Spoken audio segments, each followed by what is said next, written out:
Hello, boys and girls. I'm coming to you about day 14 in the Diddy trial. Dr. Leslie, forensic psychologist, and I'm exhausted because, yes, I was on TMZ today telling Bill Maher that he's an asshole. He didn't comment back. TMZ reached out for a comment. Guess that shows you where he is. But he basically said that, well, oh, times have changed. You know, you can totally speak up about SA now. If anybody raped you or assaulted you, you know, the times have changed. We wait with open arms for victims to come forward. If you're being abused, you should be able to just walk right out, right? What an ignorant fucking comment from an uneducated man who there are so many rumors around Bill Maher about his inappropriate sexual conduct. I mean, his show was sued for sexual harassment last year and they settled. Hello.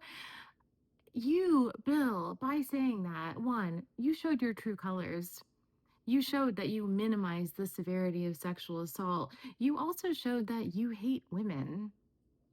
And you showed that you are disgusting and you don't have the capacity to think beyond the rigid psychology of your day. Because I'd like you to know that things have advanced significantly, and our understanding of domestic violence and gaslighting, which you just did on air about this, is completely different now. And the irony of you saying this while Mia is on the stand being abused by Brian Steele in front of her abuser, Sean Combs. Mia was described as meek. She was fidgety. Her shoulders were tight. She was nervous. She looked down. She tried to walk away from Sean Combs when she entered and she took the stand. And it was very noticeable that she was extremely uncomfortable. And she talked about having post traumatic stress disorder, but not just PTSD. She described complex PTSD. So she described layers of abuse that led to utter confusion and fogginess at the just she lost her mind. She lost her mind. And it was until she started therapy. Like, imagine a ball of yarn and you want to start pulling the strings out and making it into a straight line, but it's a little hard because it's very, very tangled. Maybe we're thinking about our Christmas lights if we want to be like, really spell it out for people. Well, that's her brain, that's her emotional experience because of the complexity of the layered ongoing traumas of Sean Combs by Sean Combs in Combs's enterprises, the authorities within his companies, the people he employed. So Brian Steele's tactic was, well, he probably Googled what this was after watching my video, and he went ahead and he just went at her as quickly as he could. There were times where she didn't even understand his words because he was speaking so quickly, but also because she was getting so anxious and her mind was not grounded in reality. She was extremely frazzled. And this is a symptom of what happens to your mind in PTSD. And if any of you men out there are doubting this, maybe ask a combat veteran, maybe ask a veteran who was deployed once for like 3 months and he was in combat. Maybe he was around weapons once and he has PTSD and he has flashbacks and he is triggered. Okay, how many layers of trauma and horror and violence and threat and terrifying things floating away on a fucking paddleboard to get away from Sean Combs? Ask that veteran about his experience and then multiply it times 1,000. You are so tough, you men. You have no idea what it is like to experience sexual, physical, emotional abuse. And I know a lot of men do experience it because I've worked with thousands of men who were abused, especially in schools and religious institutions. And I'm not talking to you. I'm talking about all the people that said she could have left at any time and she chose not to. She asked for him to urinate in her mouth. You are disgusting. So if I'm going to hold a weapon to your head and say, ask for it, ask for it. Are you going to say no? Okay, let me hold a weapon to one of your family members' heads. Ask for it, or someone else is going to be taken out. You're going to ask for it. Maybe take yourself out of your own fucking paradigm and try to imagine the paradigm of others who have actually endured abuse at a layered level. Maybe Bill Maher needs to be locked in a prison with Andrew Wilson because he thinks people enjoy getting raped. And let's just throw Sebastian Davis in there. He's that cart narc guy who tried to do a video on me to level up because he's such a loser. That's really interesting too, because that went nowhere. And also, he can't get a freaking acting job when I just signed a 6-figure acting job. Thanks for helping a girl out. Fucking idiots. Anyways, so they tried to discredit her resume. She's saying that Mia was considered herself strong and a leader, and then she definitely said, I did think I was strong, but I wasn't good at enforcing things. I don't know how you could. They went into detail about this dream. She was forced to read text messages, which is another patronizing, minimizing, belittling way to talk to a victim, especially as a white male talking down to a victim. And one of the exchanges was that she had a dream about R. Kelly chasing her. Great. So we've got another sex offender. Um, and Diddy rescued her.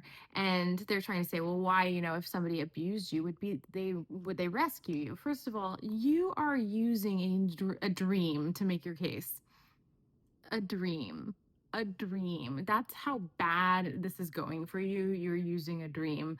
Okay, well, let's talk about a dream. Since I have a master's degree in Freudian psychoanalysis and dream interpretation, let's talk about that dream. Because to me, that dream symbolizes that Sean Combs was so in her life. Sean Combs had consumed her. It didn't matter what he had done to her. It didn't matter who was around her. He was going to take her. He was going to take her back, even if it was from somebody like R. Kelly, another singer, another guy who did horrible things. It didn't matter. Diddy was going to take her back. And in her unconscious, deeply rooted mind, she knew that she never stood a chance at getting away from him. So even in her dream, he got her. He took her back. Her dream wasn't running away and filing a police report. Her dream wasn't leaning on her best friend Cassie saying, your boyfriend's been raping us. Her dream wasn't, getting support from her family and friends and really explaining to them, look what's happened. Look what he's done to me. Oh, I hope you understand. No, her dream was him haunting her and again taking over her life. But again, this trial is just a fucking joke. We are talking about things as huge as Rico, and now we're focused on a dream and trying to discredit her. So when attorneys try to discredit people like this, it's usually because they have nothing to stand on and they're losing and they know they're losing. So that's when finally the lawyers objected and asked him to rephrase. Now, the issue with today was that every time the judge said you need to rephrase, he didn't. He said it again. So, what he was basically trying to do was get the jury to basically believe his questions and his statements over any evidence or any truth. And if he said it enough, he thought they would believe it more, right? There's impact, there's a recency effect. He was using psychology. She continued to say that she was brainwashed, but she couldn't really explain herself because she was so flustered. You don't document abuse in that environment, you survive it. He asked if there was a video of them fleeing the violence of Sean Combs on paddleboards. He asked if somebody videotaped when Cassie was being beaten by him. What kind of stupid fucking questions are these? Yeah, and also She did text him and she did message him because he's scary. And it went on for a while. And even though she would text things like, love you, he also demanded that. That was a lifestyle he had gotten used to. And he also trained people that if they didn't talk to him in that way, then harm would come their way. They stroked his ego even when they were out of his class because they didn't want to be back in it. How did he bamboozle you with a part of his body in yours without your consent? Objection sustained. Everyone keeps replying, he's doing his job, he's a defense lawyer. Let me ask you a question. Have you ever talked to a defense lawyer in a sexual harassment, sexual abuse case? Have you ever been a part of one? They don't have just one job. They have styles, they have personalities. They go low, and many won't go low. They will be classy. I think this is going to fuck him in the ass because at the end of the day, what really is going to happen is he looks like a bully representing a bully, and they just got to see what Sean Combs was doing to Mia.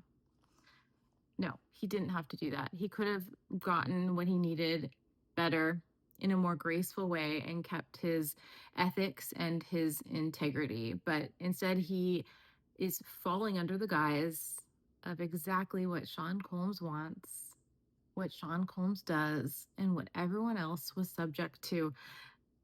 You might even say that Brian Steele is a victim to Sean Combs's psychopathic, manipulative mind because in his other trials, he didn't do this. He didn't go this far. He didn't play this dirty. Why does he care so much? Okay, so she told her story 8 million times. She kept repeating herself. She kept saying that she was in therapy. And she didn't really speak out about this until she understood that she had support. She didn't feel like she had support before. She didn't even know how to explain what support was before. This trial is going to re-traumatize this woman, and she already physically looked like she was being re-traumatized. So I'm glad she showed up. I'm glad she showed up, but I'm also not glad she showed up because she was just brutally, again, annihilated the entire day. Oh, and I'm doing this video in my bed. Does that mean I want you to rape me? Oh, and I wore lip gloss. Does that mean I want you to kiss me? Oh, and I wore a skirt today. Does that mean I want you to put your hand up my skirt? No, that's victim blaming, and that's exactly what is happening in this case. Oh, it's important to note too that one of the jurors was shaking her head, seemingly in disgust at Brian Steele's questions. Now, disgust because his questions were completely unnecessary and disgusting, and this entire jury is going to need years of therapy after this.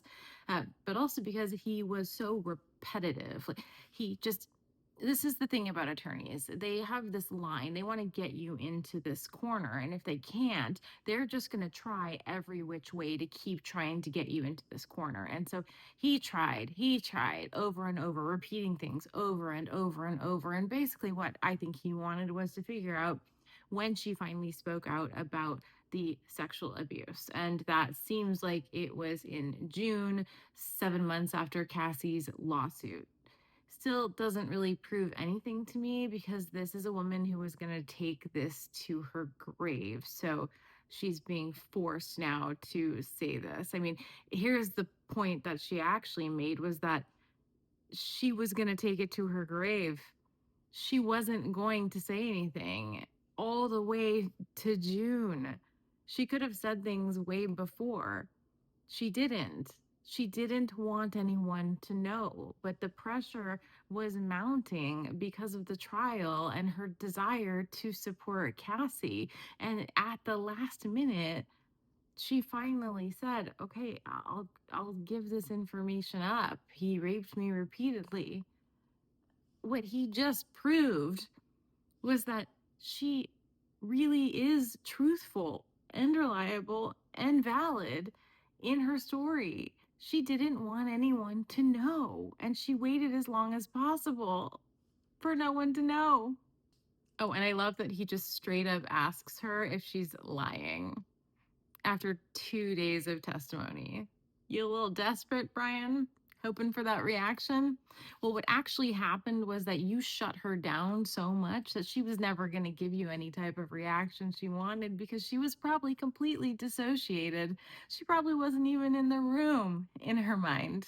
So you need to go study a little bit about this before you take a case like this again. True. No one ever knows how to answer that because it's just the most cliche attorney line to just get you in your lane, right? Is it true that you joined the Me Too money grab? One of the most invalidating statements I think I've heard this entire trial, the money grab. Yeah, such a money grab. She got 200K. Her lawyers took 50%. They got 200K. What's that going to do? 200K? What's that going to give you? Right. There's a money grab there. What an asinine comment. A brief witness at the end of the day who worked at the Beverly Hills Hotel for 17 years, and I've stayed there, and now I'm absolutely disgusted. But she basically confirmed that when Sean Combs would do all these freak offs, that he used his company card and he charged like his American Express, and they added all these charges because he would like destroy the curtains. There would be baby oil everywhere. I mean, you guys, what is wrong with this person and his obsession with baby oil, especially if he has a Tootsie Roll? Like, how much baby oil is there? Like, when you can't even hold it anymore. I don't even understand. I can't even comprehend. I think I need to do a test. I think I need to warm 10 bottles of the extra large baby oil from like Costco and just cover like my body in an entire room in it and just see what it looks like. And again, we'll set the room to 75 degrees because that's what he preferred. Glistening, sweating. Oh, and then somebody was going up and down the hallway monitoring it with air freshener, the staff. What the hell? Look at the power that this man had over people. When to you and I and most people, this is absolutely fucking weird and disturbing and disgusting. Here's one worry that I had and I started thinking about today. This is a case about trafficking and racketeering. So let's say he gets convicted because he's a disgusting waste of skin human being. There's a ton of room for appeal because what we are going through right now is not trafficking and it's not racketeering. We're building this. They're building up to that, right? But one of his lawyers is specializes in appeals. One of his lawyers is sitting there listening to all of this, taking notes. So even if he is convicted by all 12 jurors beyond reasonable doubt, they will appeal it immediately and they will use all of this to say this had nothing to do with trafficking and racketeering. This has shown prejudice and it doesn't count. Now that's scary.